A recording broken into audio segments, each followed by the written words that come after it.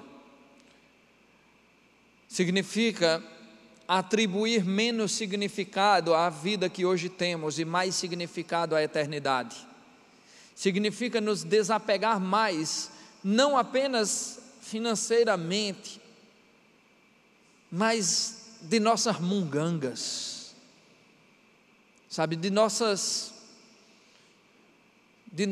frescurites. Tem gente que é tão complicada de se viver. Tem gente que se apega tanto a tanta besteira, e se apega tanto a seu passado, e se apega a não sei o que, e justifica tanto as suas mazelas, embobajada. Não, porque quando eu tinha 4 anos de idade, meu pai deu uma pisa em mim, por isso que eu fiquei assim. Não, meu amigo, tu ficasse assim porque tu é ruim. Deixa de tua besteira. Coisas ruins acontecem na vida da gente, mas o Senhor nos diz assim, em João 16:33, no mundo tereis aflições, mas tende bom ânimo, porque eu venci o mundo. Coisas difíceis acontecem na vida das pessoas, mas isso não significa que você vai ter que carregar isso para o resto da vida, não. Não significa que você vai ser um sequelado, não. De pessoas que simplesmente não querem superar as dificuldades da vida, querem viver eternamente com pena de si mesmo, e por isso não conseguem conviver com ninguém ao seu redor. Conheço vários relatos de crentes que são tão chatos, tão abusados no seu trabalho, que as pessoas ao seu redor não querem conhecer a Cristo, porque conhecem um crente. É estranho isso, né? Mas existe. Existem pessoas que são tão amarguradas na vida, e quando você vai procurar saber, pessoas sabem que não tem otimismo para nada, mas toda hora ela tem alguma coisa para reclamar. E aí, o culto foi bom? Foi, mas se aquele pastor não falasse tão alto, né? E o louvor estava bom? Estava, mas eu acho que aquele menino do bombo podia bater mais devagarinho. Rapaz, uma vez eu fui para um acampamento, tinha um caba lá. O prato do caba parecia uma cocheira, nunca vi um caba comer daquele jeito, não. Botou o prato assim, sabe aquele negócio do Salmo 121, eleva os meus olhos para os montes. Aí ele fez, botou, sentou-se na minha frente, começou a comer e reclamar, e dizendo comida ruim da bexiga, e tome a forrageira, e comida ruim, e a forrageira comendo. Eu digo, meu irmão, pelo menos a Coca-Cola está boa, mais ou menos. Eu digo, a bexiga, não é possível. Que mania de reclamar, que mania de ser azedo, que mania de ser insosso. Mania de viver, ai, coitadinho de mim, porque Deus não olha para mim, porque Deus... Meu irmão, acorda, se converte, entrega teu coração a Cristo, porque Ele sofreu, porque Ele foi posto injustamente numa cruz, porque Ele foi cuspido, porque Ele foi negado, e foi negado por mim e por você. Não foi negado só por Pedro, não. Pedro era eu, Pedro era você. Não foi Judas quem traiu, não. Fomos nós que o traímos. E todos os dias nós crucificamos Cristo novamente. Ou tem aqui alguém que não pecou hoje? E vocês acham que cada vez que pecamos o Senhor se sente como? Coitadinho de mim. Não, meu irmão. Obedeça o que Isaías ensina. Levanta-te e resplandece, porque é chegada a tua luz, e a claridade do Senhor descerá sobre ti. Só isso. Levanta e resplandece. Deixa de reclamar a tua vida, porque o reino de Deus se abriu para você. Vai viver o reino.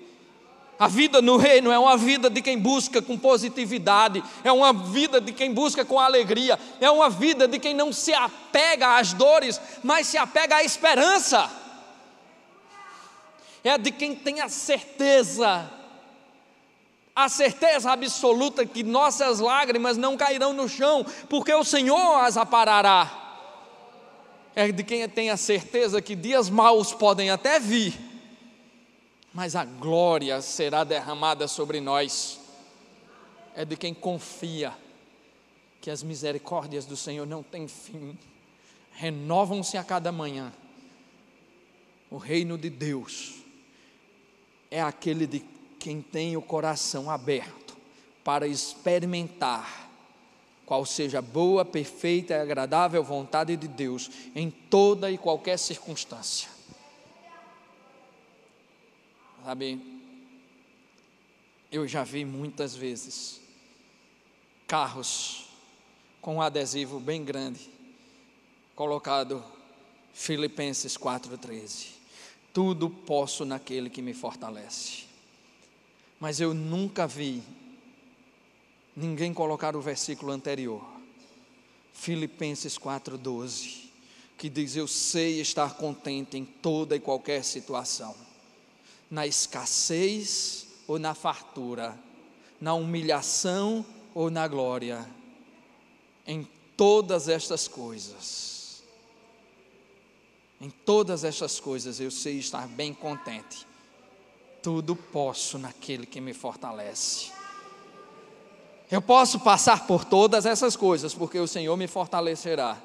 Eu posso passar pelas dificuldades, porque o Senhor me fortalecerá. E se Deus me colocar em lugares altos, eu saberei viver com humildade, mesmo estando em lugares altos, porque o Senhor é quem me fortalece. Agora, meu amigo, minha amiga, tem crente que não recebe a bênção porque é besta. Porque se receber uma bênçãozinha vai ficar besta, não vai mais querer pisar no chão. Tem gente que eu sei que se um dia passar num concurso, eu sei que não vai mais falar com quem está do seu lado. Vai botar uma placa nos peitos assim, concursado, e vai andar assim, feito um pavão, todo empinado. Não recebe nunca, meu irmão, recebe nunca. Porque a agenda do Senhor é: busque em primeiro lugar o reino de Deus e a sua justiça, e então as demais coisas vos serão acrescentadas. Busque para o reino, não para você. Busque, porque a graça do Senhor nos basta, porque as misericórdias se renovam toda manhã. Busque porque Ele é Deus. Busque porque o melhor é viver com Ele e para Ele. Busque. E todas essas coisas serão acrescentadas a vocês, ao final do versículo. O Senhor aqui definitivamente não está falando de riquezas, mas está falando de nossas necessidades.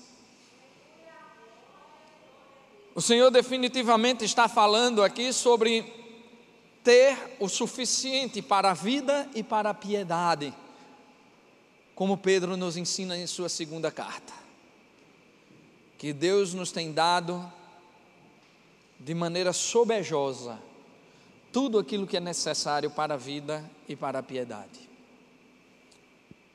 Sabe, meus queridos, o ter ou não ter, o ser ou não ser, é algo extremamente limitado.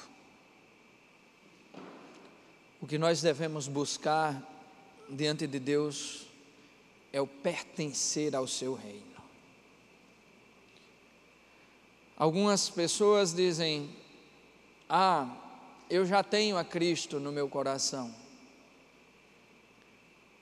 E eu pergunto: mas será que você foi recebido no reino dele?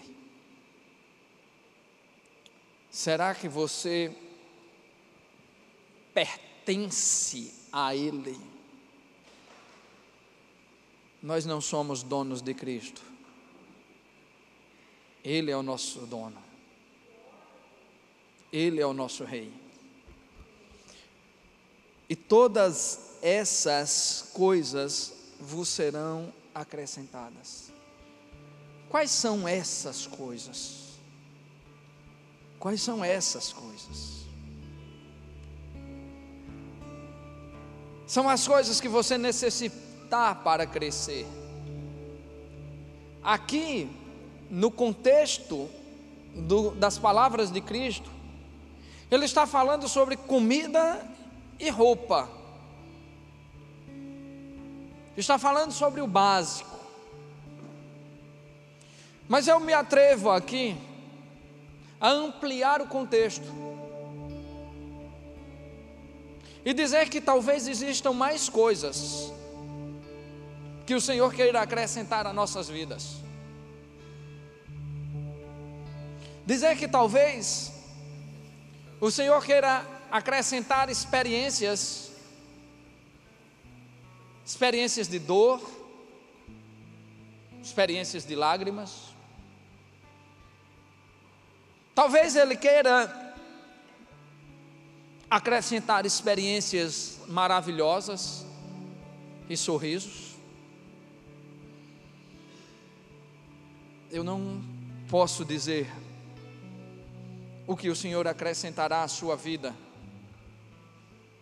nem mesmo à minha vida. Eu só posso dizer que aquilo que Ele fizer, Ele fará por amor. Que aquilo que Ele fizer, Ele fará porque se importa conosco. Que aquilo que Ele fizer, Ele fará para que tenha uma finalidade proveitosa. Que aquilo que Ele fizer na minha vida ou na sua vida será para que o seu reino esteja cada vez mais sendo preparado para nos receber de maneira definitiva. Busque em primeiro lugar o reino de Deus e a sua justiça. Entenda que há algo preparado para nós. Há algo maravilhoso, que pode ser tão diferente de tudo que você tem pedido, mas com certeza é muito melhor do que tudo que você tem imaginado.